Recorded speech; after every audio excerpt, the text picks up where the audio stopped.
Hello YouTube, Gorod Radio Moscow here again with another beer review for you, as is usual. We're continuing on with the German series of beer reviews, as you might have guessed, and we're going to go and visit Munich for this one. So we're going to have a little look at one of the 8 breweries that are famous for brewing the Oktoberfest beer in Germany. Of course, the condition for them to actually be able to brew that is that they are from the city, they're within the city walls of Munich. So this is one of these breweries, and we're going to have a little look at the Augustiner Bräu Lagerbier Hell. And one of my colleagues from my research group actually brought this to our barbecue the other day, so I'm really looking forward to reviewing it for you, because I can tell you already that it's a very good beer. So as is usual with my beer reviews, I'll take you through the history of the brewery and tell you a little bit about the monastery that's attached to this brewery as well. But as I always say, if you are simply just interested in the tasting of this beer, then feel free to go on towards the latter part of the video and you will catch that particular segment.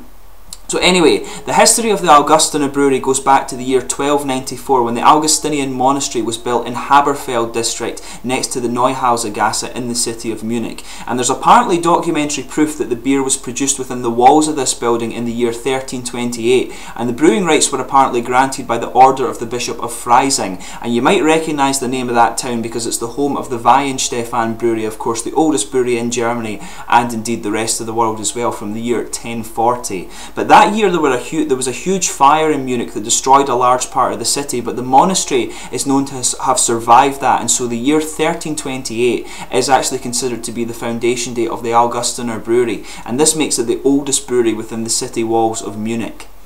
Now, despite the secularization policies that came as a result of Napoleon in the year 1803, this resulted in many Bavarian monasteries in fact actually being nationalized and becoming state-owned, but they continued to brew beer within the Augustinian monastery, and it continued to be sold within the tavern of the brewery, and the brewery actually did retain its brewing and selling rights. And the Bavarian prince, interestingly enough, apparently had given the monks the right to brew, and then later he went on to exempt them from any taxes because of the high quality of the beer that they were producing. Apparently the Prince of Bavaria was a really great fan of the Augustiner Brewery. But after the takeover of the monastery by the state and the departure of the Brotherhood, the brewery was then denationalised and it moved to number 275 Neuhauserstrasse in the year 1817, and apparently this is number 27 in Munich's central pedestrian district today. But the company only stayed at this premises until the year 1885, when the Stammhaus was turned into a restaurant, and the Stammhaus actually remains a restaurant till this day, and apparently was renovated by the famous German architect Emanuel von Seidel at the beginning of the 19th century. But the brewery was originally privatised by Anton and Theresa Wagner, who bought the company back in the year 1829, and in 1858 they passed the running of the brewery to their son Josef Wagner, and the brewery began to majorly prosper under his directionship, or guidance if you like, and this is why his initials JW can be seen on every different bottle of Augustiner beer today. But since 1885 the brewery has been known as the Keller Real and at the Langsbergstrasse apparently, and today this is number 31 to 35, and this is near their brew pub or tavern, which is called Brausturbel. So if you ever go to the city of Munich, be sure to keep an eye out for these two addresses here. But after Josef's death in 1900, his sons Richard and Max began running the brewery, and in 1941 the brewery was actually taken over by Richard's son Rudolf, and he converted the brewery into a limited partnership. But the brewery building was in fact very badly damaged in 1941, but was rebuilt soon after the war, and Rudolf Wagner had actually increased the annual production of the brewery from 300,000 hectolitres, and he'd actually resisted many takeover bids for the brewery as well. But sadly Rudolf Wagner actually died in the year 1981 without leaving a will and testament, which meant that the brewery was left to a community of heirs which had consisted of his cousin Edith Haberland Wagner and 5 others, most of whom lived in North America. But Edith actually took over 50% of the shares of the brewery, and the management of the brewery shops and restaurants were taken over by Ferdinand Schmid and Karl Grossmann. And upon the advice of Ferdinand Schmid, Edith Wagner actually converted the company into a charitable organisation called Edith Haberland Wagner Stiftung, which today owns 51% of the brewery shares, and this apparently was done to prevent the brewery being taken over by some of the larger brewing groups in Germany. So it's a way basically of kind of preserving the tradition of the brewery, and I think it's really cool that they managed to do this, and so you have a real tradition that's not been taken over by sort of macro brewing if you like. This is a beer that has a brewery that's been family owned for generations, and then Sadly, there's been no one to actually take it over, but they've taken steps to ensure the independence of the brewery. So I think it's really, really cool in that regard. So just to tell you about the other beers you can get from the Augustiner Brewery, you can get the Lagerbier Hell, which is this guy here. You can get the Edelstoff, which is a bright export beer. I have that one to review for you later on. You can get the Weissbier, which I also have for you to review. A Pils Oktoberfest beer, Maximator, which is a stout beer apparently. Quite interesting to see a stout being produced in Germany, right enough. You can get a Dunkel beer and also a Hellerbock as well. So I'll just bring up the camera and let you have a little look at the label for this guy. I'm not sure if this is actually Josef Wagner that's on the label of this one, but this one actually doesn't have the initials JW on it, so I'm guessing that this one might actually be Josef Wagner if it doesn't have the initials. So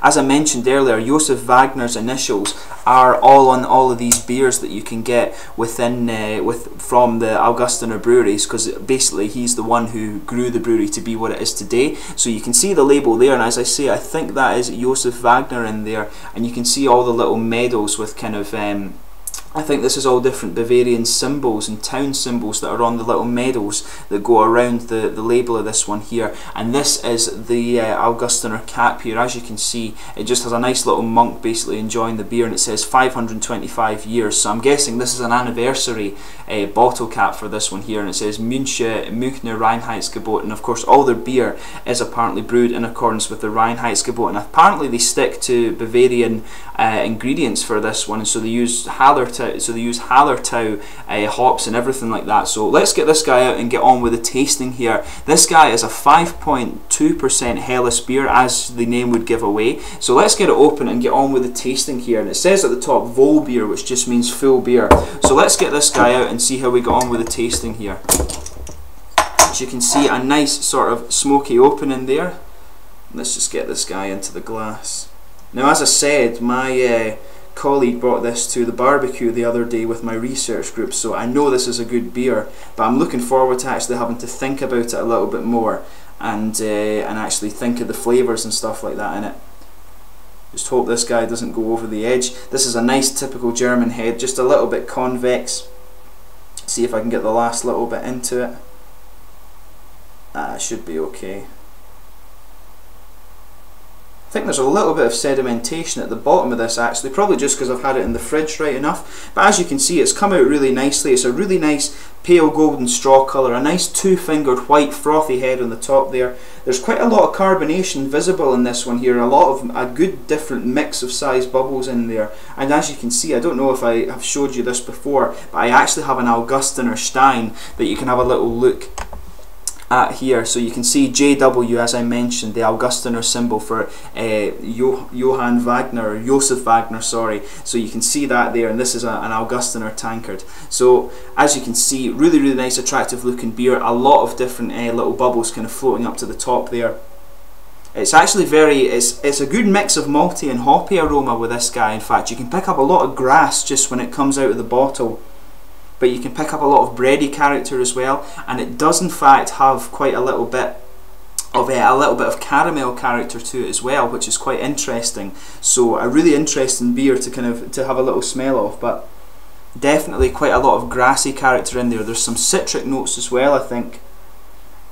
Yeah, definitely sort of grassy and citric notes there. A little bit of brown sugar like I mentioned, but mainly kind of cereal and bready character coming out with that sort of grassy character lying on the top. I'll just turn my light back on. My camera's being a bit funny with the light, of course, but yeah, a really nice, typical Helles smelling beer. In fact, it smells quite like a pill, so you would expect that from a Lagerbier Hell, somewhere in the middle where you've got a nice bit of bready character, but also a good dose of grassy character. And as you can see, the head of this beer is just kind of fading towards a small foamy layer at the top. So let's get on with the tasting here. As I mentioned, a 5.2% Helles beer.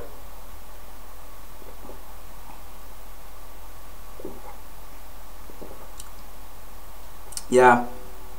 The first thing that comes, really big, nice white bread malt base on this guy, and there's an underlying bit of kind of grainy and cereal spice in there, which really is quite nice.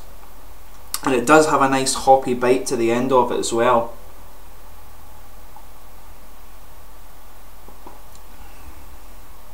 Within that kind of bready base, there is just a little bit of biscuity sweetness, I think, as well, that's underlying. and it stays with the on the tongue throughout the drinking of this beer.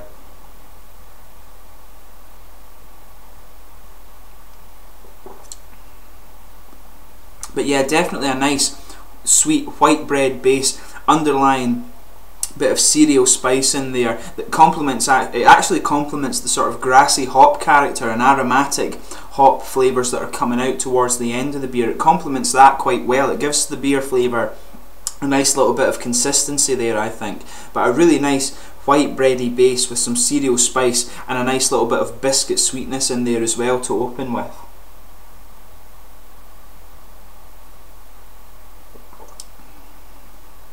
In the hop part of the beer, you're getting just a little bit of kind of grassy and sort of floral aromatic character, and I think probably is some citrus kind of underlying in there as well. It's actually, this is a very, very well balanced flavour beer. It's not quite as flavourable as, it's not got as much flavour as the likes of these American APAs and pale ales and stuff like this, but that's not what this is going for. This is a really, really well balanced kind of Pils Helles hybrid, if you like. If you're into that style of beer, this is one you should definitely check out, and you know, I can see why this has got such a good reputation, and personally I think it's a really, really good beer within this category.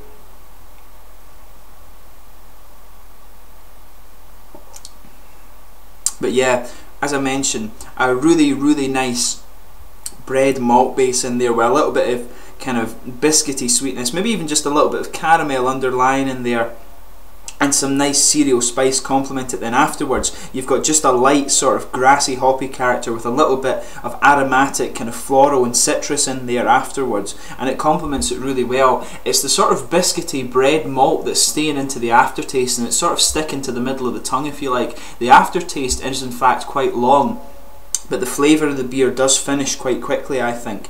In terms of the sort of mouthfeel of this one, it's definitely a light bodied one, and it's easy drinking. It does have quite a bit of carbonation in it though, I would say.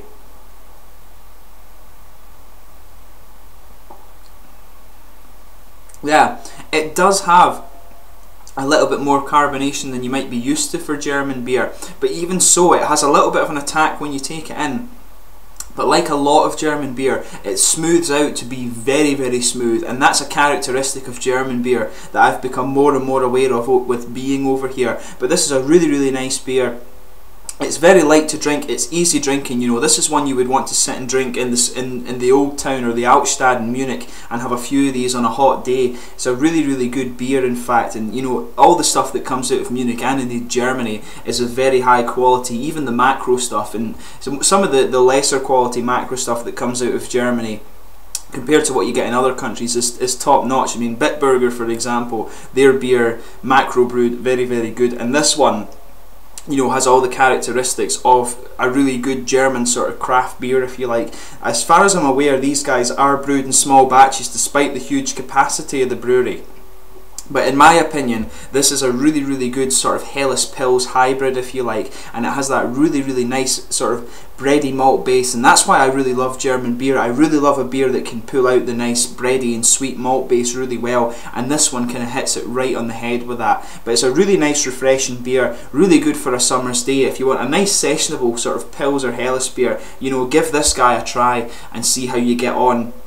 It's a really, really good beer, and quite rightly so. It has the reputation that goes with it, and Augustiner, as I've mentioned, are famous for being one of the 8 Oktoberfest breweries and one of the 8 within the city walls in Munich. So I hope you found this beer review informative. I highly recommend that you check out Augustiner, and particularly this guy, the Lagerbier Hell. Really beautiful within the category of the beer that it's going for. As I mentioned, not the most flavourful beer you'll find, but it's very, very well balanced. One of the best balanced beers I've had in fact, and it's really, really good within the Helles and Pils category, of course, within German beer, and it's quite a mean feat in Germany with the amount of beer that they produce to be such a good one. So definitely check out the Augustiner Brewery. The website to the brewery website link is in the video description there. I also have a link there for the future Augustiner beer reviews that I'll do for you, so check those out if you are interested there. It's done in a way so that all the future beer reviews kind of come into that link, and it's basically a search and they'll all be there. So I hope you found this beer review informative. Thanks again for your support over my 170 or so videos that I've done now, and please let me know in the comments section if you have tried this beer yourself. So thanks again for watching my beer reviews. Please like, subscribe, share, comment, all the usual YouTube stuff. I'll catch you soon with another beer review. Cheers.